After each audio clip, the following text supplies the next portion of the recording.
what resulted from that trip was not just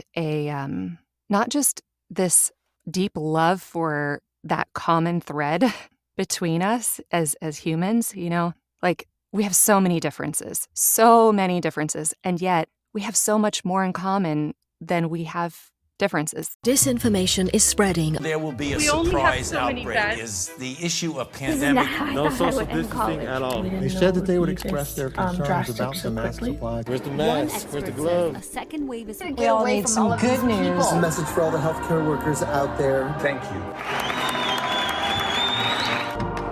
If you're looking for hope tonight, raise your hand.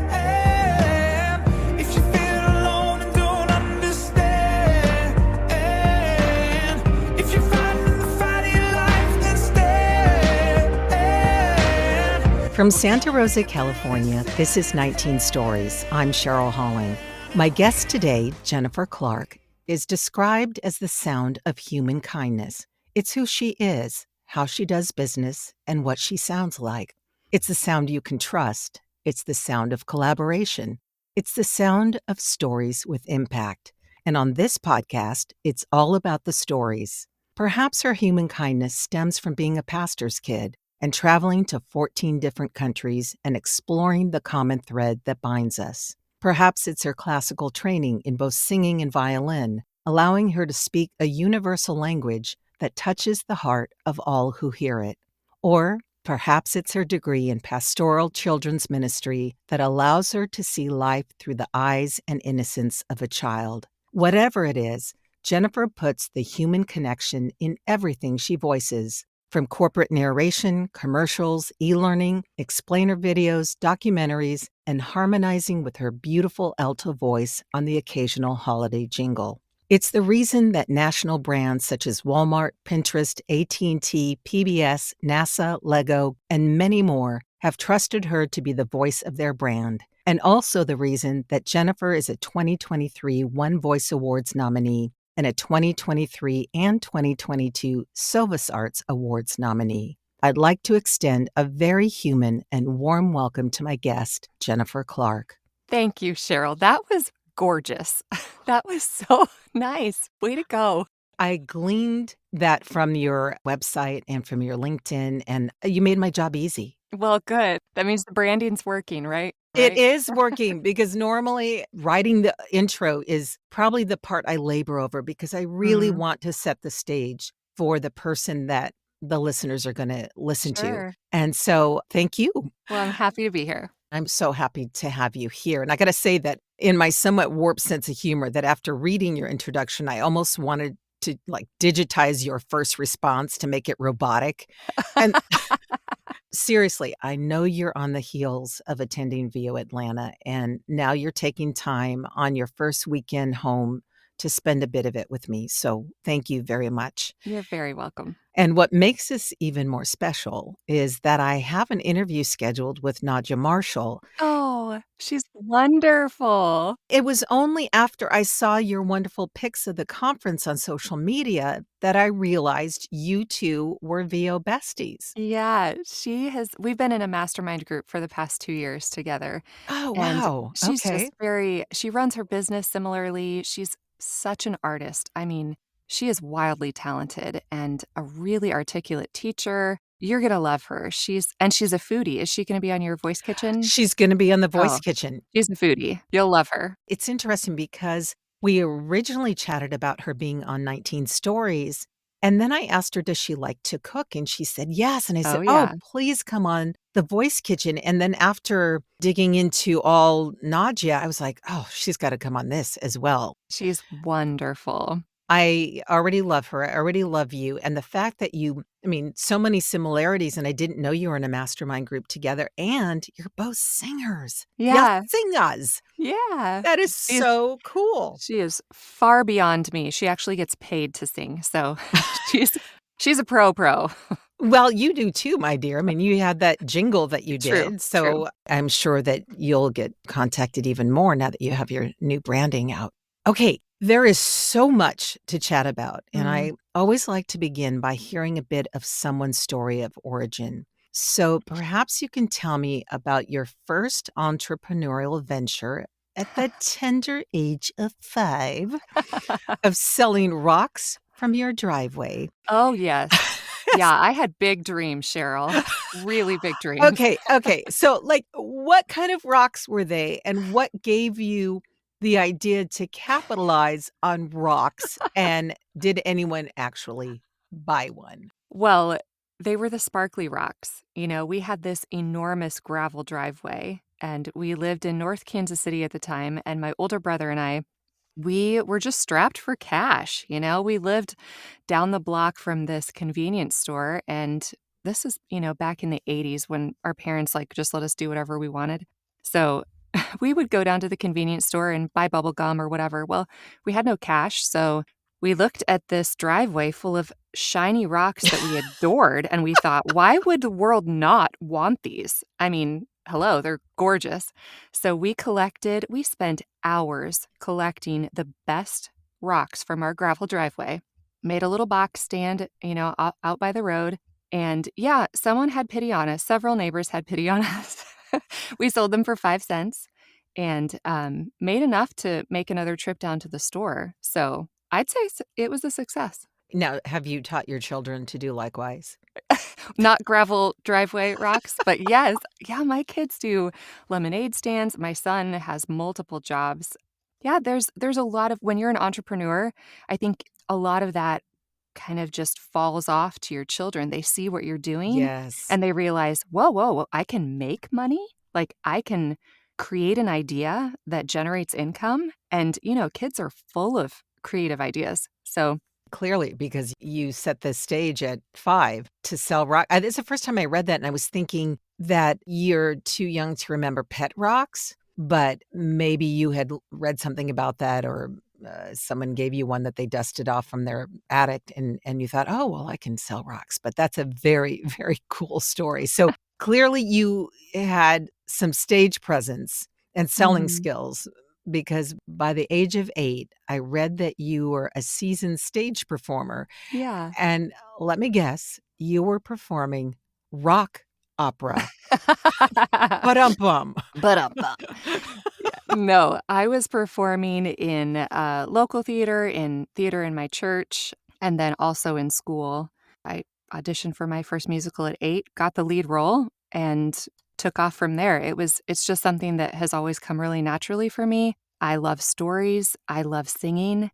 My personality isn't a get me on stage. I can't wait to, show off in front of everybody. But I do love connecting with an audience and being able to convey emotions and portray a character is just really powerful, to be able to tell those themes and teach through a stage. So yeah, I did that all growing up through high school and also being classically trained in violin and singing. So that went all the way through college. I played collegiately through orchestras and then I actually taught beginner violin for about 10 years after college. So being on stage at church, helping direct children's musicals and being on music teams all through my entire life in whatever churches we've been a part of. So there's been a lot of stage experience in various ways. Yeah, I'm curious, what was your first role? Well, it was actually a musical that our music director wrote. So she wrote the entire piece, and I was an orphan, and I don't even remember I don't remember what it was called, but I was an orphan, and Molly was my name, And you nailed it. apparently. Yeah, that's so cool that you were in an original production. Yeah. My first time on stage was at 5, and I Hmm. played a choir boy in I think it was Tosca, because they were looking for some young kids to come in, and Oh. my mom always gave me pixies, so I looked like they just put You the fit. yeah, they put the robe and, they couldn't tell. I mean, at 5, sometimes you're kind of amorphic anyway. Yeah. I just love the fact that at age 5, you're honing your entrepreneurial skills. By age 8, you're a seasoned stage performer, and now for the past 4 years, you're an award-nominated voice talent. So tell me about your years between the stage to Hmm. the booth and how you ended up at Oral Roberts University, which For those who are unfamiliar, is a globally recognized Christian university located in Tulsa, Oklahoma, named after its founder and highly charismatic Christian preacher, Oral Roberts, pursuing a degree in children's ministry, which makes sense with what you were just sharing about teaching violin to children for 10 years, etc. So yeah, if you could kind of feel that's a big gap. It is a big gap. Yeah. To shorten the very long story, Okay. growing up, probably in my later teen years, I was very, very involved in music, theater, all of that. But I did have this real deep sense of wanting to show God's love in a different way.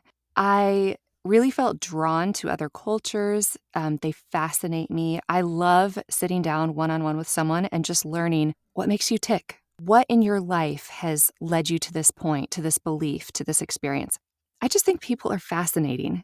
So my major was pastoral Christian ministries. That was kind of the very general, but my specific was cross-cultural ministry. So I minored in French, and I did take a lot of children's ministry courses, but I felt like I wanted to kind of explore that interest. And so I started doing trips overseas. And when, that was my major focus was cross-cultural ministry. And we had to do an internship between junior and senior year. So we planned the whole thing.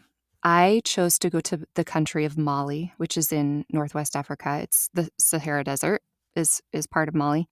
And I was in France for a little bit just to kind of get my language. Your French on. Yes, yes. So went down to Mali, and that was a trip that really changed my life in no small way. I get emotional every time I think about it, every time I talk about it. It challenged every belief I had.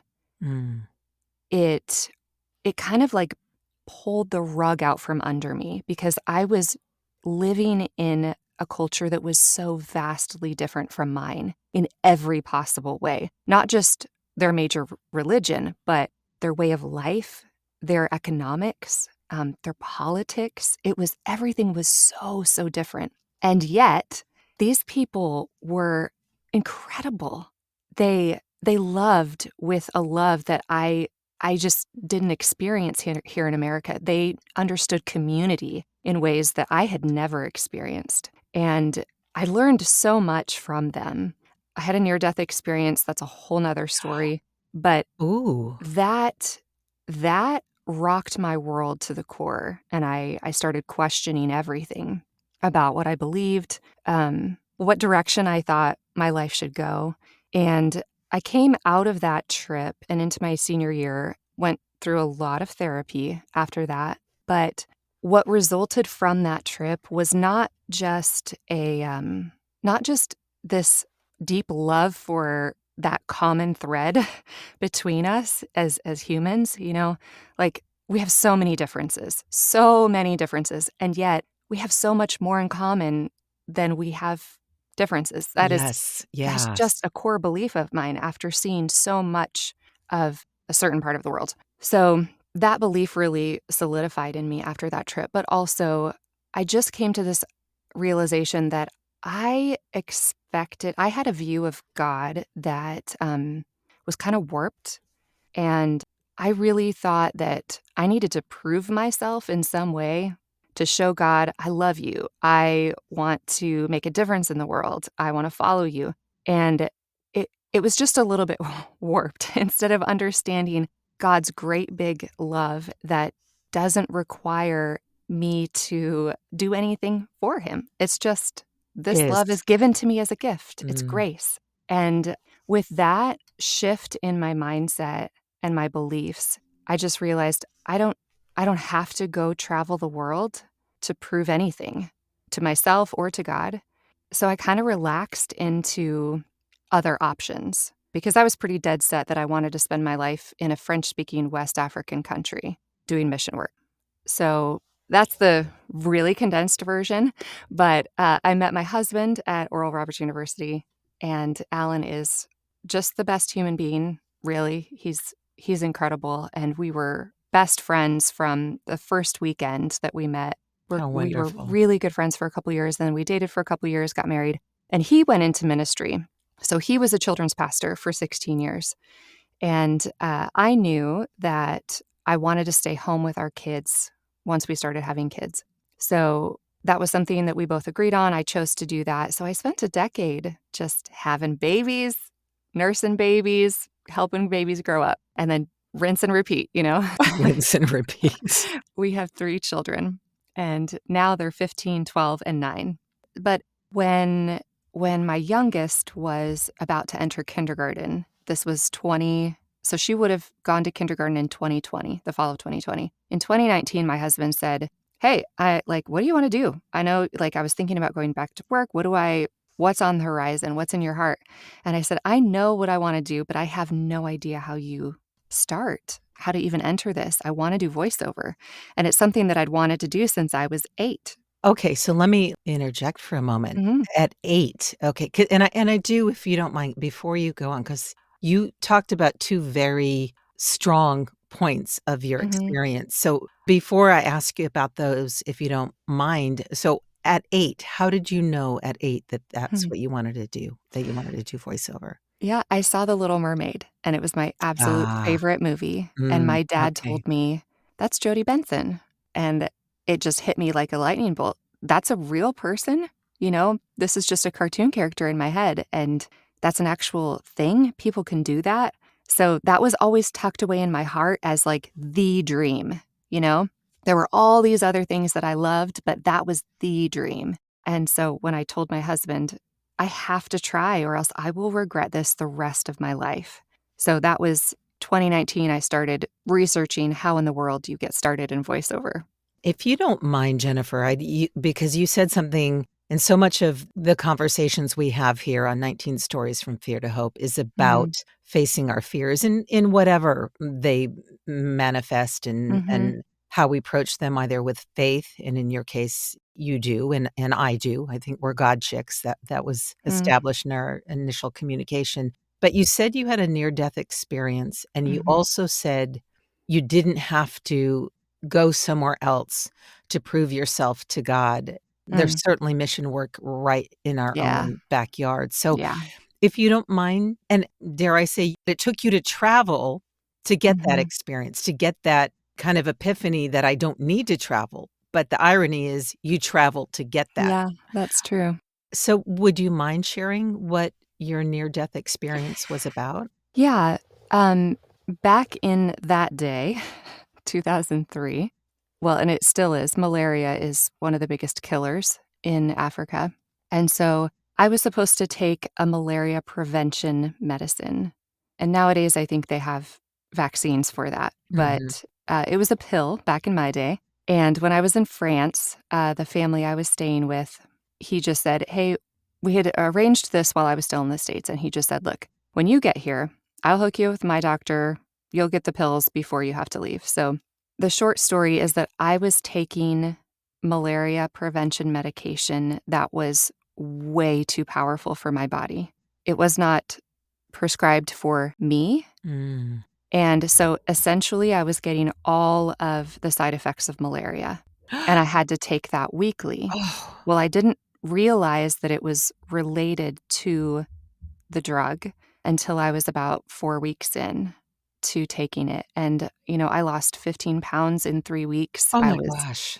I was bleeding out of both ends. I couldn't I couldn't move. I couldn't get out of bed. I couldn't keep anything down, and I'm a world away, half a world away from anybody who loves me, Yeah, your family. Oh my gosh. um, at the ripe age of 21. Oh. And our common language was French. No one spoke English. They spoke Bomberin, but then we all spoke French. And, having to speak French when you're literally going in and out of consciousness is really challenging.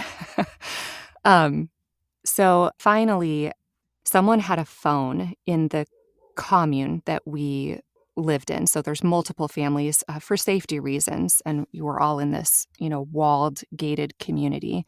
One of the family members had a cell phone, but back then you had to have a calling card. They were very expensive. And I don't remember how, but someone got me a calling card. and I called my dad. And I only had conversations with him about once a week over email. I would walk to a coffee shop that had email access and would just let them know I'm still alive, this is what's going on.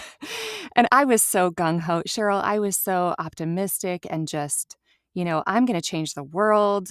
You're You know, 21. I'm That's how we are 21. at Yes, 21, right? bright-eyed, believing the best about everything. And so once my dad heard how bad it was, he called the person in France who was my contact, and he said she needs to get home right now.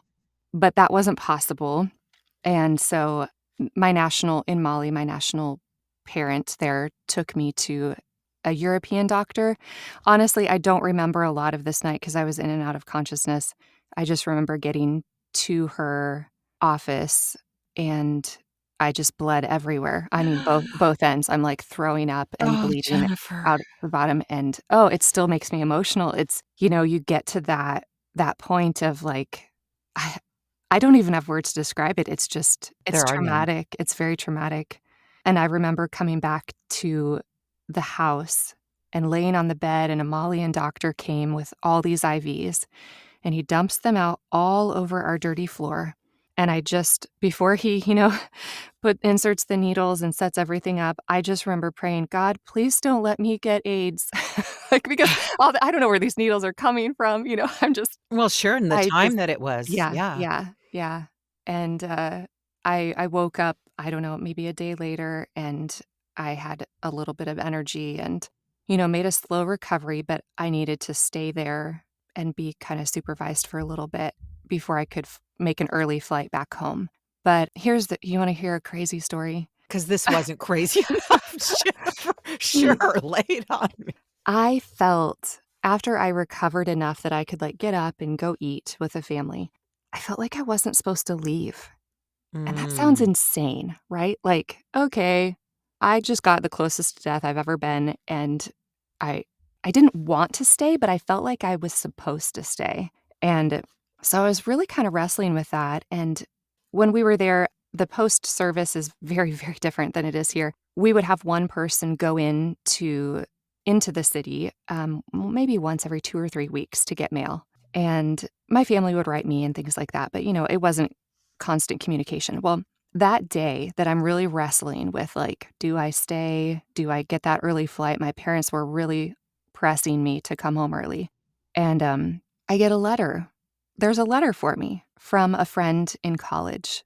And we weren't good friends, but she was, a good acquaintance. She knew my situation. She didn't know how sick I was. Nobody knew that except my family. And the letter, okay, so here's the bargaining deal that I made with God. I said, okay, I have a budget. I had only raised so much money to be there for the summer. And I said, if my doctor bill is going to cost more than $100, I can't stay here anymore. I'll have to get a flight back. And so that was kinda your fleece prayer, if you that was will. my fleece prayer. Yep. Okay, So okay. I get this letter that day. I open it up, and out falls a $100 bill. In the letter, this friend says, Jennifer, I'm praying for you today that you will have the strength to continue on, that you'll have eyes to see what God wants to do in you and through you. Stuff like that. And I'm just like, what? And I just wept. I wept partly, Cheryl, because So affirmed. I Oh my was it god. was so affirmed and also a little bit like, well, now I'm staying.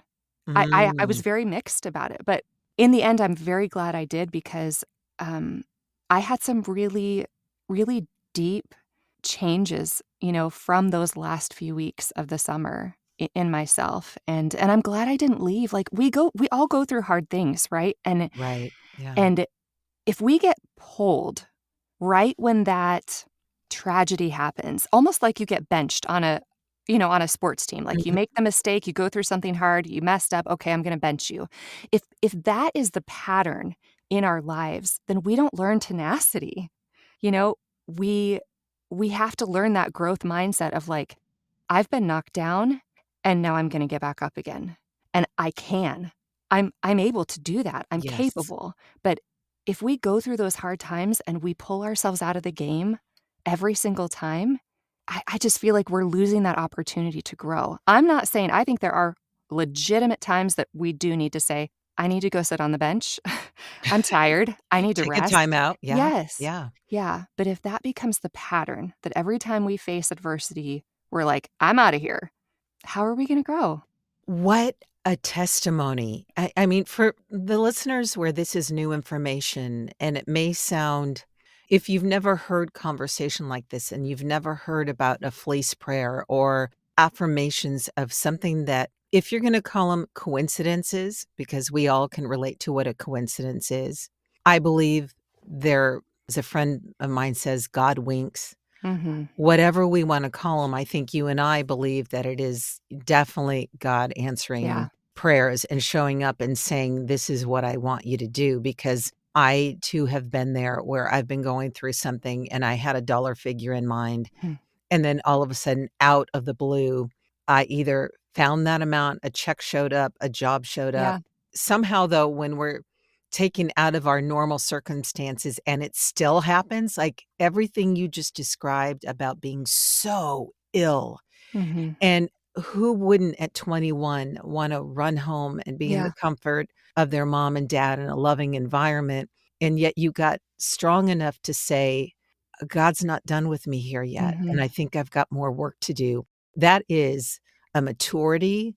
That Mm. is, I think, God giving, as you mentioned, grace and Yeah. strength and fortitude to go, "I'm gonna be with you through this." Yeah. Oh, And that's the story of my life.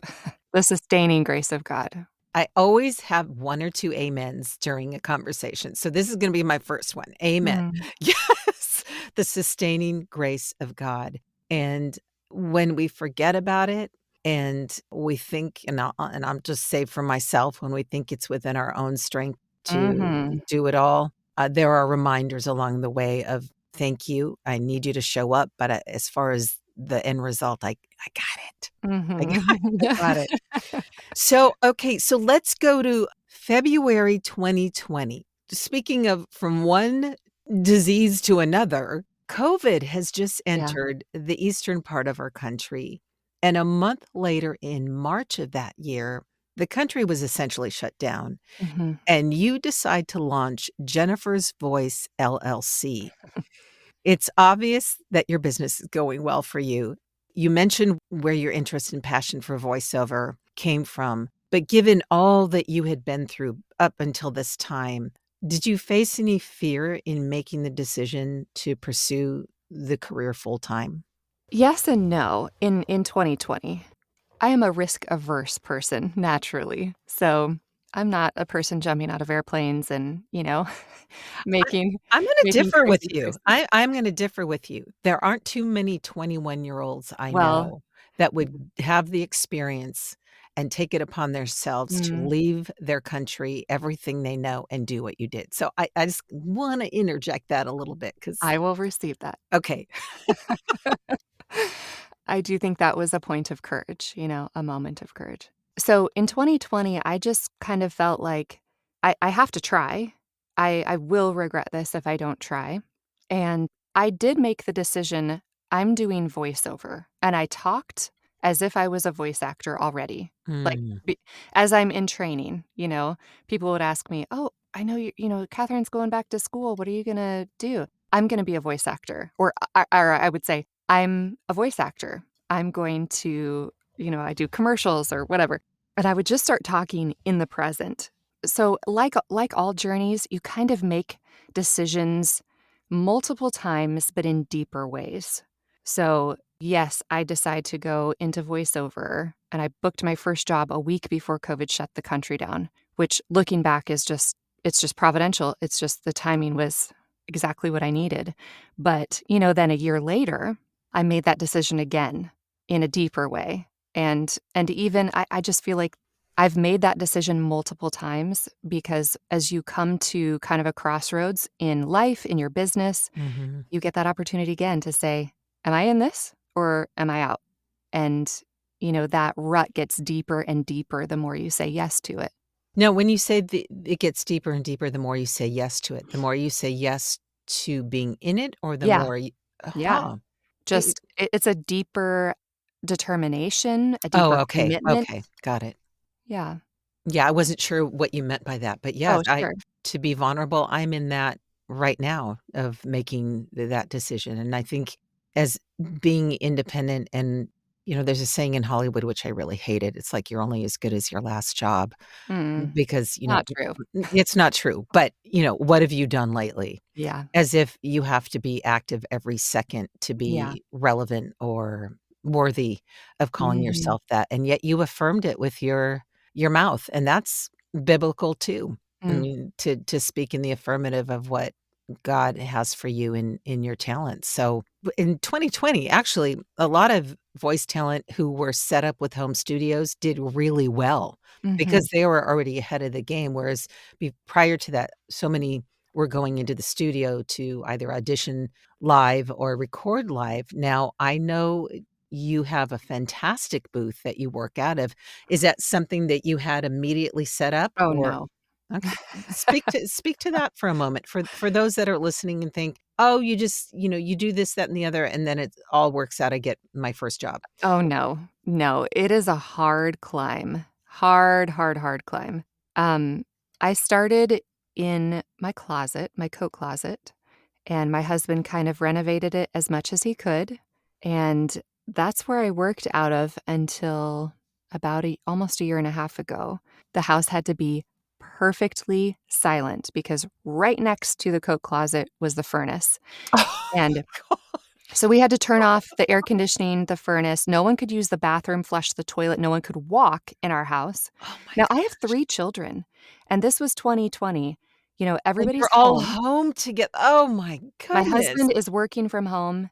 My kids are schooling from home for 18 months, and the level of stress was enormous. I can't no wonder you went through, "Here I am again, do I Yeah. continue?" Yep. That Yep. Jennifer, that's amazing. That's a testimony in and of itself, Yeah. really.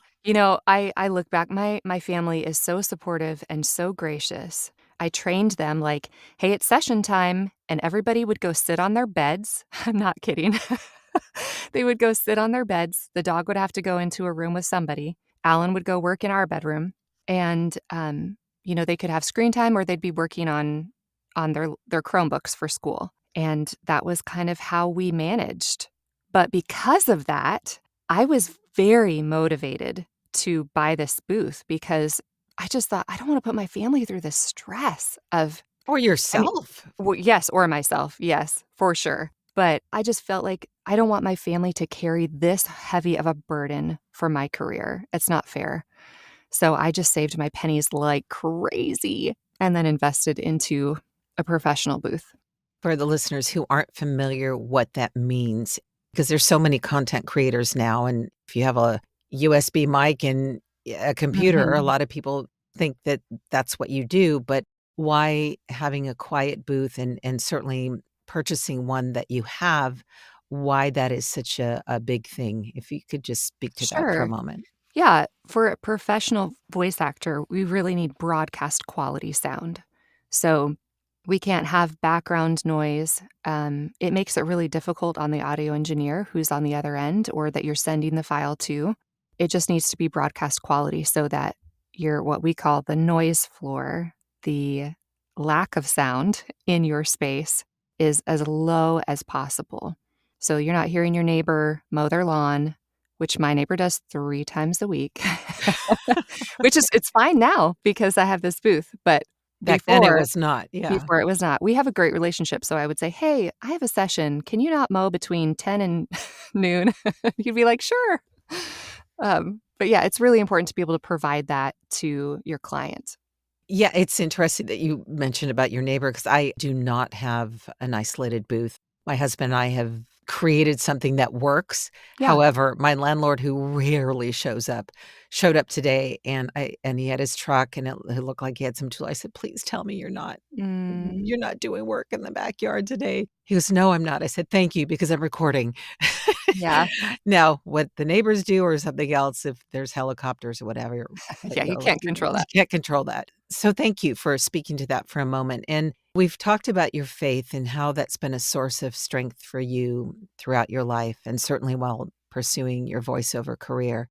And yet I'm curious what pearls of wisdom you might have that would be of some help for other voice talent or those pursuing another entrepreneurial endeavor. Hmm. Well, I think for me, something that has helped me the most in just life in general, but also could help in any profession, is practicing gratitude. Um, Yes. that is something that I've had to grow in. I haven't always been good at it, but practicing gratitude helps you have a new perspective. So, one thing that I try to do every day on my walk with my dog is I pray the prayer, God, give me eyes today to see your goodness that's all around me. And then I don't let myself finish the walk until I have out loud said 3 things that I am so grateful for that day. And it sounds so hokey, Cheryl. No, it does not. It No, sounds it hokey, does but not.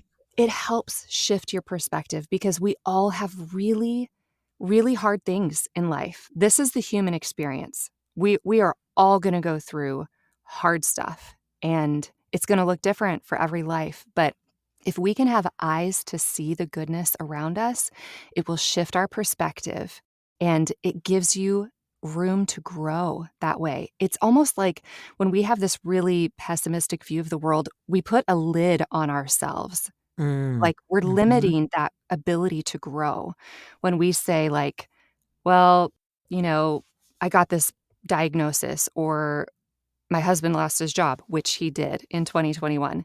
When we say stuff like that and we just kind of accept that as our lot in life, that it's unchangeable, we And s it's unchangeable. yeah, it is. It is. But when we practice gratitude, then we give ourselves room to grow and to change, even change the trajectory of our life. So when my husband, may I share this story? Yes, please. My husband was in ministry for 16 years, and in April of 2021, he was let go from his job, as were many people in ministry during COVID, as were a lot of people not in ministry during COVID. This was a common theme in the workplace, and we were totally blindsided. We did not see this coming. So we're in the middle of, pandemic. Everybody's at home. My husband loses his job, and I have this baby business. Baby Mm. Oh business. my I goodness. don't I mean, I had an agent here in Kansas City, but I had never booked anything, and I was just booking off of pay-to-plays and any kind of, like, friend that would hire me, you know? Um, so I would maybe a good month, I made $500. That's a good month. And so we get this news and it's like, well, okay, what are we going to do? And my husband really had some other things in his heart. He has a lot of different skills, a lot of talent. And he just said, you know what? I'm going to take this as an opportunity to explore those and to change the trajectory. So he actually applied for this program to study UX design, which is user experience. It's kind of half research, half designing a solution to the problem. So he's very artistic. Yeah, he's great. He's a great problem solver. So we Which is decided, a great thing to have, by the way, when oh you yeah, lose your job in the middle of the yes, pandemic. Yeah. yes, yes. So we decided together, okay, we're going to invest a large chunk of our savings into this program. And, I just thought he has supported me in this past year, trying this dream, chasing after this dream. Like, I wanted to do that for him too. And something rose in me, there wasn't fear. And that's just grace because fear is a normal response for me. And when my husband told me that he was let go, I thought, here we go. Let's do this. What do you want to do? Like, chase it. Let's go. And so we made a calculated risk, took that risk and invested into his training. Well, here's the thing. The night before he started this training, it was going to be an intensive 3-month, 60 hours a week thing. Like, he could have gotten a second job. I could have gotten a second job. That was all still on the table. But okay, so I'm going to rewind 1 month. A month before, I developed this insatiable desire to earn money. And I'd never had that in my whole life.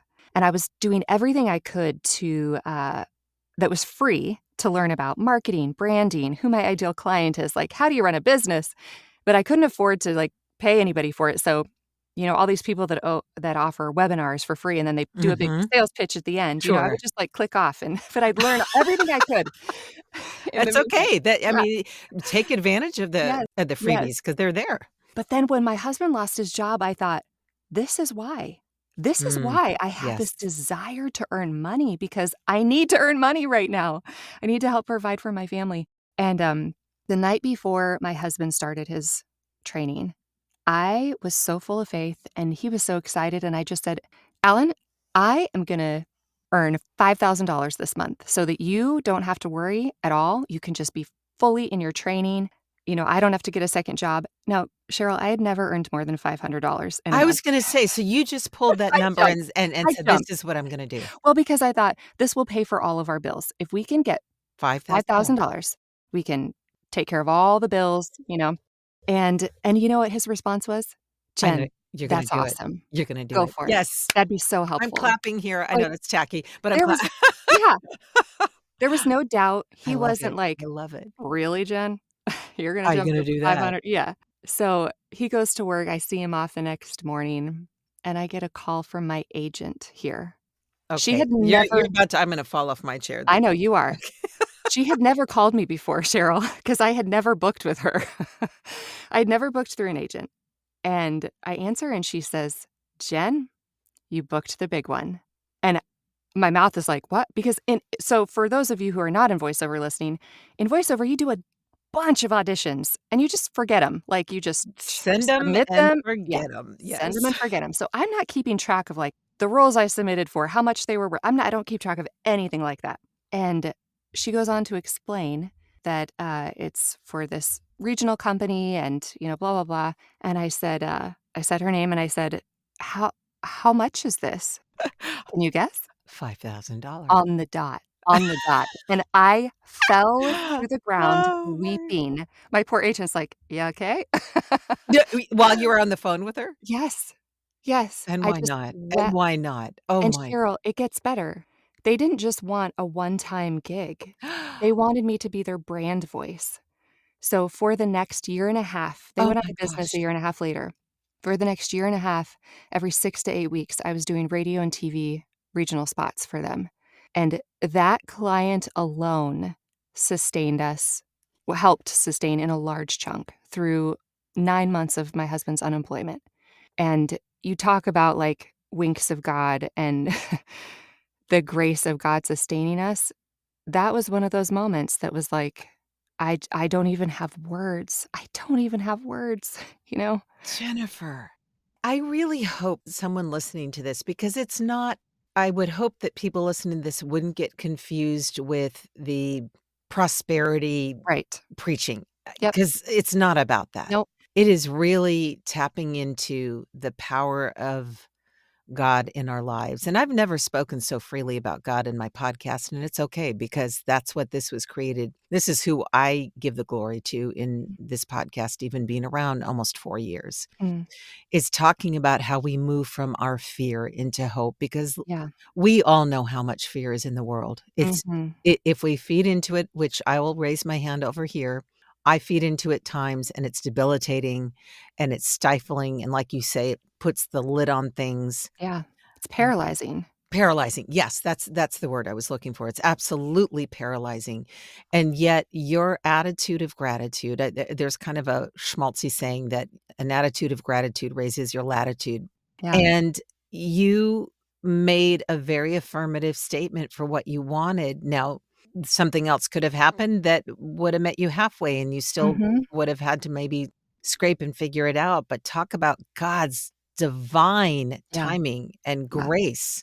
Yeah. And it doesn't always happen that way, but No. when it does, I mean, you just gave me there's a couple of times during our conversation that I'm just sitting here going, "I'm in church," because this is it's so preaching to God's goodness Yeah. and, how that happened, and, your husband is obviously doing well then with He is. it that's awesome. That He is. in the area that he trained in. Yeah. Yeah. He freelanced for a little bit after, he had 9 months of so he did the training and then did a job search that took 6 months to find something within UX, and he freelanced for about 6 months and then got hired by a Kansas City company here that is fantastic, and he's just worked his way up, and he's thriving, and he loves it. So, I mean, where we are now compared to April of 2021 is just I don't have words. I'm just so thankful. Thank you for sharing that. I'm thankful you shared that story. Thank you Mhm. so much because that's really important and to be also, as you mentioned earlier, an example to your kids Yeah. of coming up with an idea and working towards it, and Yeah. they got to see two people emulating a really strong relationship Mhm. that support one another in their dreams and creating something that is a really strong partnership and bond, and that's a Mhm. really beautiful thing, and thank you so much for sharing that, and, I mean, my gosh, we're coming to the end of our time, and I have several more questions for you because you might have to come back because I've got other Oh, questions I'd that love to. yeah, I mean, we've got some areas that we could I'm looking at the fork in the road going, "Do I go that way or that way?" So maybe you'll come back and next time we'll go Sure. that way, but I think I know the answer to this already, but I'd love to know what brings you joy. Mm. There's so many things. My family brings me a ton of joy. Being able to connect with people, friendships are a real joy to me. I'm an outgoing introvert, so I love one-on-ones. Just hearing about people's life, being able to be a supportive friend, that brings me joy.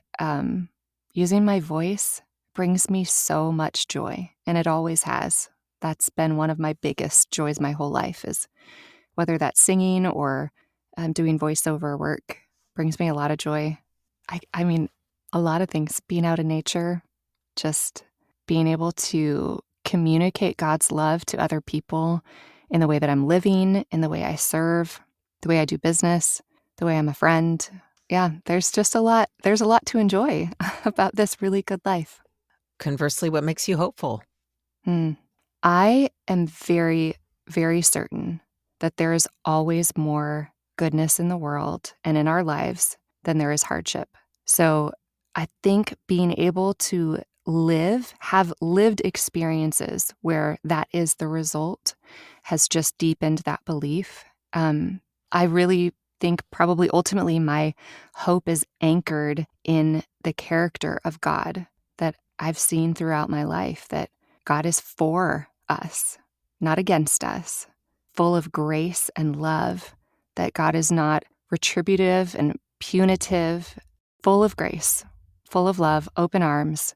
And I think that if we really understood, if we could get a picture of that in a bigger way, we would see the world differently. We'd live differently.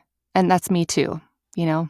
We need to be reminded of it. I need to remind myself of that, and yet you've had an experience. You know, I wasn't gonna ask you this, but because of what you just said, when you're in the moments of the stifling, paralyzing moments Mm, where maybe you don't feel God's grace and maybe the day is hard to put to put your feet on the floor, mhm.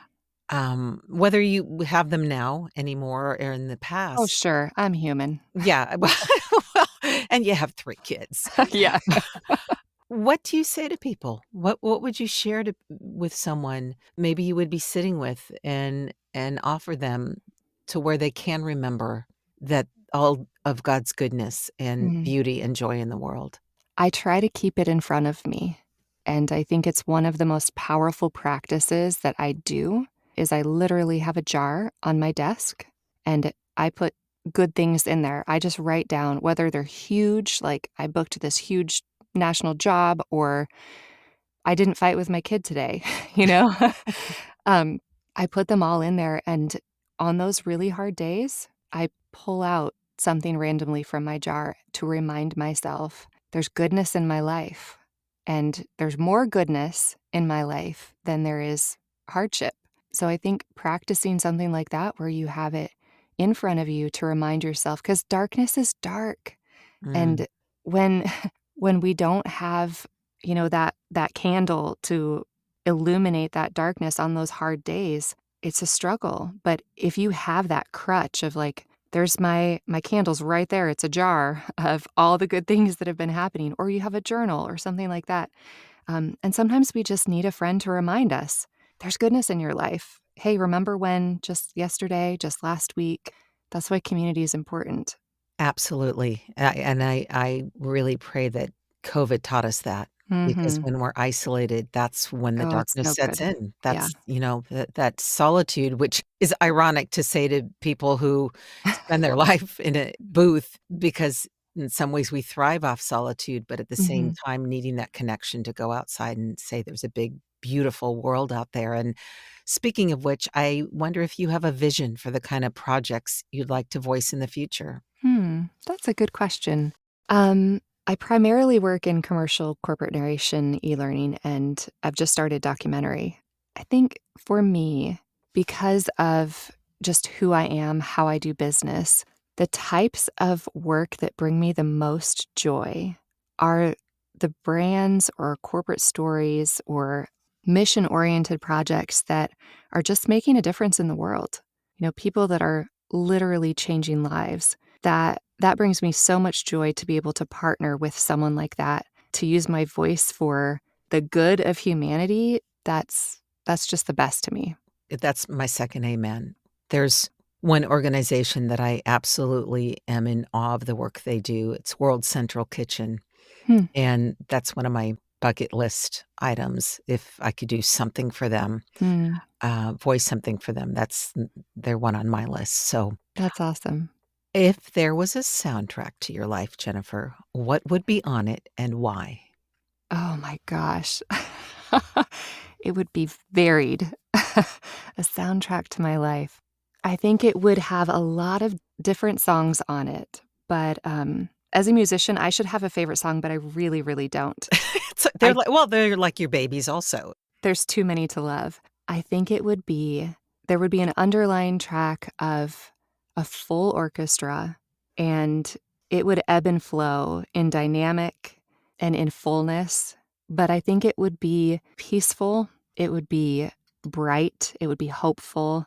It would be the kind of thing that you wanna walk outside and listen to as you see, Interesting. you're in nature.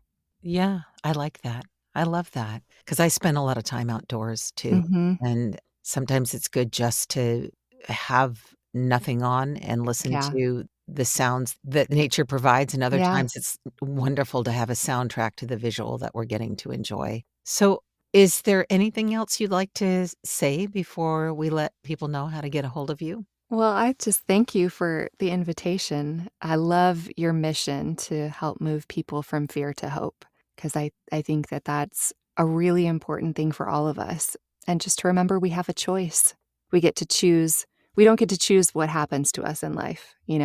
Life happens to everybody. But we do get to choose how we react and respond to circumstances in life. And we can choose to be full of hope and faith, or we can choose to let fear paralyze us. And my hope for your listeners would be that we'd make that first choice to choose hope, choose faith, and choose to believe that there's a whole lot of goodness in front of us. To which I say my third amen. I will have all of your information in the show notes because I feel like that is the perfect, perfect, perfect place to end it. And so, Jennifer, my sister in Christ, thank you for taking this time to share a bit of your story and your heart and your human kindness. I really understand and embrace and affirm your new branding because you are the voice of human kindness. And it's been a pleasure, and I'm so very grateful for this time together. Thanks, Cheryl. You're welcome, and thank you. I love you, Lord. Oh, your mercy never fails me. All my days I've been held in your hands. From the moment that I wake up until I lay my head, oh, I will sing of the goodness of God. I'd also like to thank the following news outlets for the use of their clips: BBC, PBS, Now This, UNESCO, and Some Good News. I especially want to thank Joel and Luke Smallbone, otherwise known as the Group for King and Country, for allowing me to use an excerpt of their song Together, which could not be a more hopeful and inspiring song for such a time as this. Finally, I'll leave you with the following from Proverbs 23:18. Surely there is a future, and your hope will not be cut off. Thank you again for joining me today. Feel free to offer feedback or a story idea at 19stories@soundsatchelstudios.com, via Instagram at CherylHollingVO. I look forward to sharing more stories on the next episode of 19 Stories from Fear to Hope. Until then, stay healthy and hopeful. Together with our differences, together we are bolder, braver, stronger.